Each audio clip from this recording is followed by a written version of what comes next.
대한TV 유튜브 구독 신청으로 저희에게 힘이 되어 주십시오.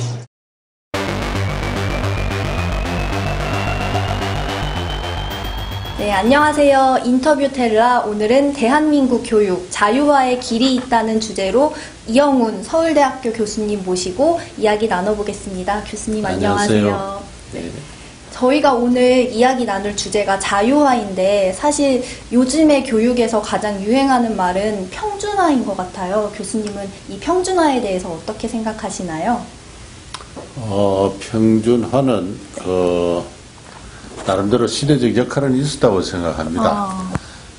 우리 한국인들이 교육을 통해서 네. 사회적 지위와 경제적 처지를 개선하는 그런 길이 대한민국의 성립과 함께 열렸다. 따라서 교육의 기회를 누구에게나 골고루 개방함으로써 네. 그러한 어떤 사회적 지위와 경제적 처지를 개선하는 데 큰 도움이 되었다.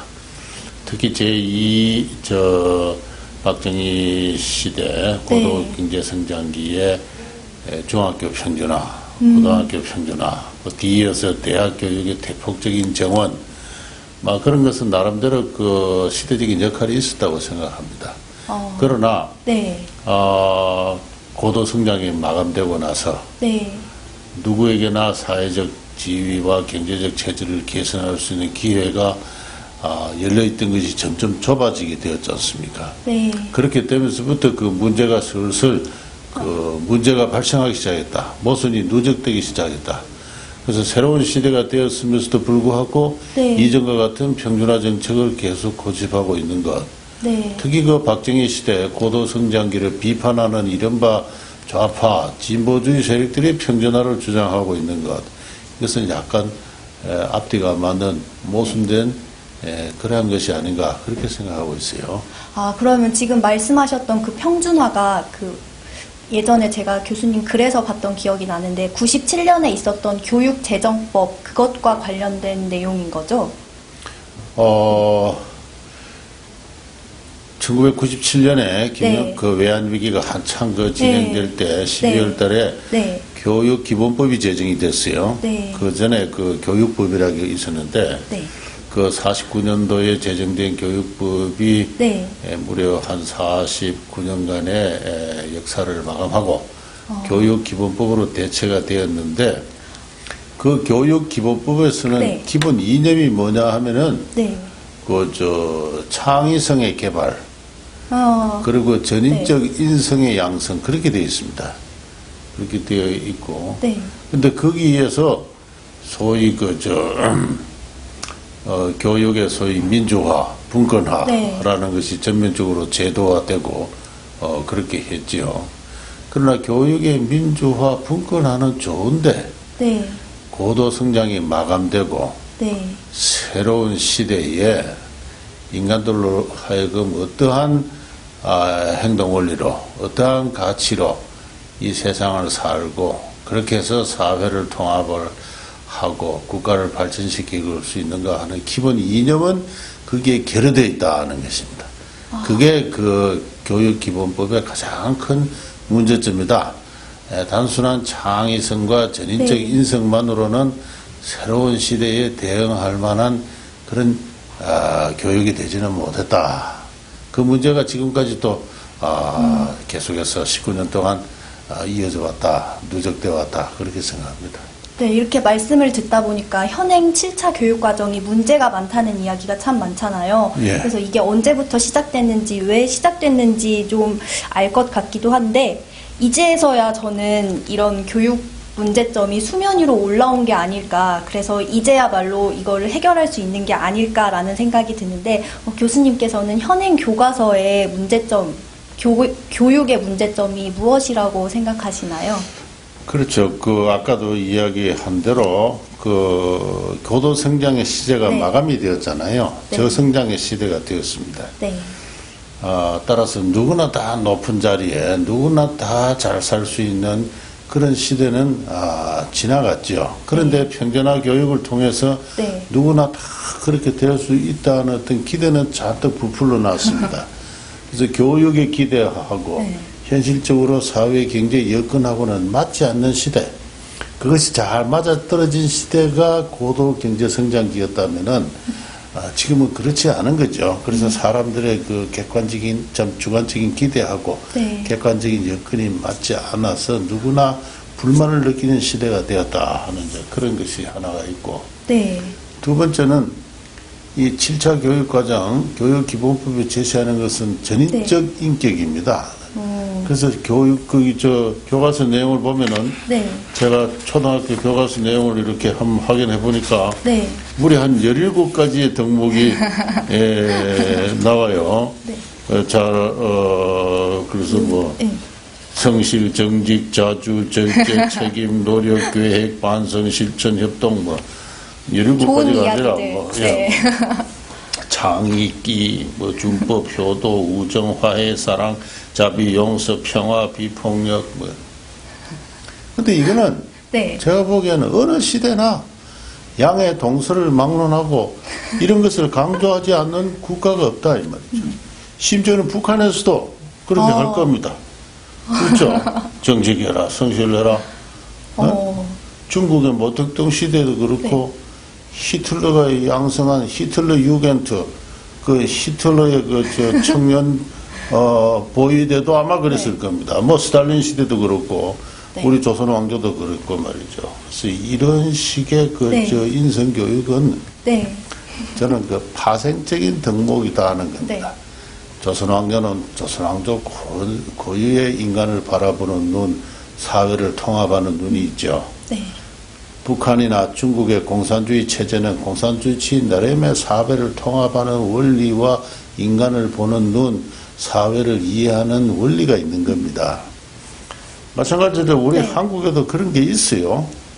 우리 헌법적 가치나 우리 대부분의 한국인들이 사는 삶의 원리는 네. 세계사적으로 봐서 근대 문명에 네. 속하고 있습니다. 소위 서유럽에서 발생을 해서 미국에서 결실을 맺어서 이후 전 세계로 전파되어 온 그러한 그 개인의 자유와 네. 독립과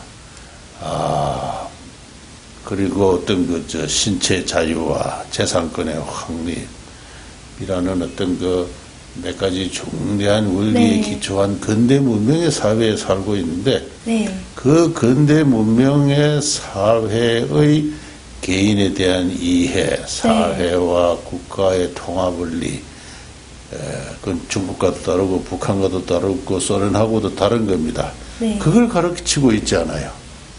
소위 교육의 본원적 가치가 빠져 있는 거죠. 그 교육의 본원적 가치가 빠져 있는 채 파생적인 가치만 네. 지리멸렬하게 반복적으로 전인적 인성의 양성이라는 이름으로 교육되고 있어요.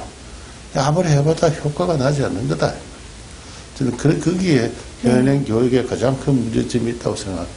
네, 그 말씀하시는 중에 교육의 자유화에 대해서 조금 언급을 해주셨는데 조금 더 자세하게 알고 싶습니다. 구체적으로 이 영상을 보시는 분들이 교육의 자유화라고 하면 어떻게 이해를 해야지 조금 더 빠르게 전파시킬 수 있을까요? 그러니까 저는 네. 자유화를 뭐 흔히 규제 혁파라든가 네. 자율화 그런 네. 이념이 아니고 네.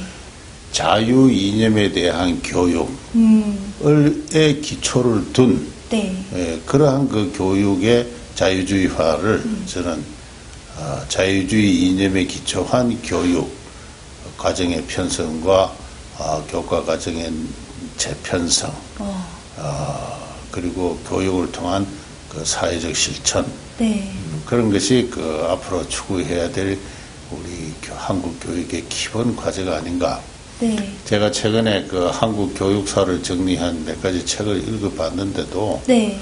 95년이나 이후 네. 새로운 어떤 교육의 분권화, 민주화, 자유화의 시대에 들어갔다고 이야기하면서도 실질적으로 네. 자유의 이념에 기초한 인간의 철학적 이해, 그것은 찾아볼 수가 없었어요.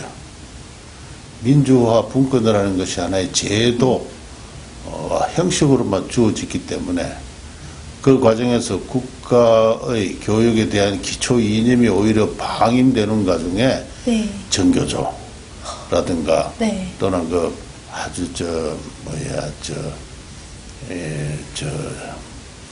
어떤 그 폐쇄적인 민족주의 이런 것이 오히려 더 강화되어 왔습니다. 교육 민족주의, 현장. 국가주의. 예. 네.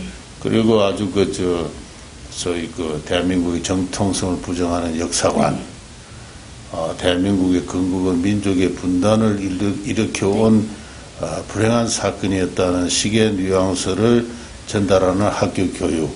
네. 역대 집권자는 장기 집권 독재에다 부정부패에다가 외세 의존의 세력이었다는 것. 물질적 성취에도 불구하고 정신적으로는 또 빈곤해졌다는 등. 이런 식의 그 교육이 오히려 더 강화되는 부작용을 빚어봤거든요. 그래서 제가 이야기하는 교육의 자유화는 자유 이념에 기초한 교육 철학의 재정립, 교과 과정의 재편성, 그에 기초한 사회적 실천 그런 것을 말하는 겁니다.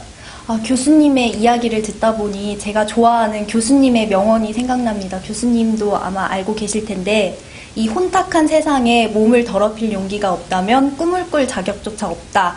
교수님이랑 저랑 굉장히 짧은 시간 동안 이야기를 나눴는데 네. 막 마음이 두근두근 거리면서 그래요? 네, 그런 생각이 드는데 아마 이 영상을 보고 계신 분들도 마찬가지일 것 같습니다. 그리고 말씀해 주신 것 중에 민족주의, 국가주의가 현 교과서에 너무 많이 이야기되고 있고 학생들이 그걸 배우고 있어서 많이 안타깝지만 그래도 저는 걱정하지 않습니다. 왜냐하면 이영훈 교수님이 계시고 여기 앞에 나와 있는 대한민국 긍정의 역사를 담은 대한민국 역사 책이 있잖아요. 많은 학생들이 이 책을 읽을 수 있도록 저희 자유경제원이 제가 노력하겠습니다.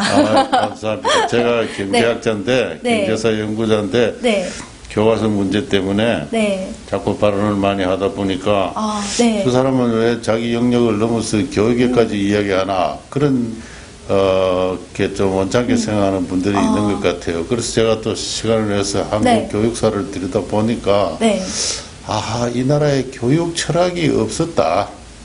철학이란 게 뭡니까? 간단하게 이야기해서 인간과 사회의 자연의 관계에 대한 어떤 이해잖아요. 그 질서가 있는데 그 질서에 대한 어떤 그 감각 그런 것이 철학이라고 한다면은 도대체 우리 한국 교육의 기본 철학이 뭐냐? 인간 이해가 뭐냐? 그게 안 보인다는 거죠. 제가 이런 이야기하면 좀 교육학자들께서 조금 짧게 생각할지 몰라도 한번 진지하게 한번 같이 생각을 할 필요가 있는 문제가 아닌가. 그런 뜻에서 막 혼탁한 세태에 몸을 담그는 것을 꺼리지 않는 자세로 또 교육에 대해서 한번 이야기를 해봤습니다. 네, 그 문구는 제 책상 옆에 붙어 있습니다. 네. 감사합니다. 그리고 방금 그 교육학자들이 보면 언짢아 할 수도 있다고 말씀하셨는데 사실 그건 교육학자들의 이야기고 저희 같은 평범한 사람들은 누가 됐든 이렇게 좋은 말씀을 해주신다는 것 자체에 감사함을 느끼고 있거든요. 그래서 교수님 이 표현이 적절할지 모르겠지만 기죽지 마시고 앞으로도 하시고 싶은 이야기 늘 소신 있게 해주셨으면 좋겠습니다. 고맙습니다. 네, 그러면 오늘 인터뷰는 여기에서 마치고 또 다른 이야기로 다시 찾아뵙도록 하겠습니다. 감사합니다, 교수님. 감사합니다.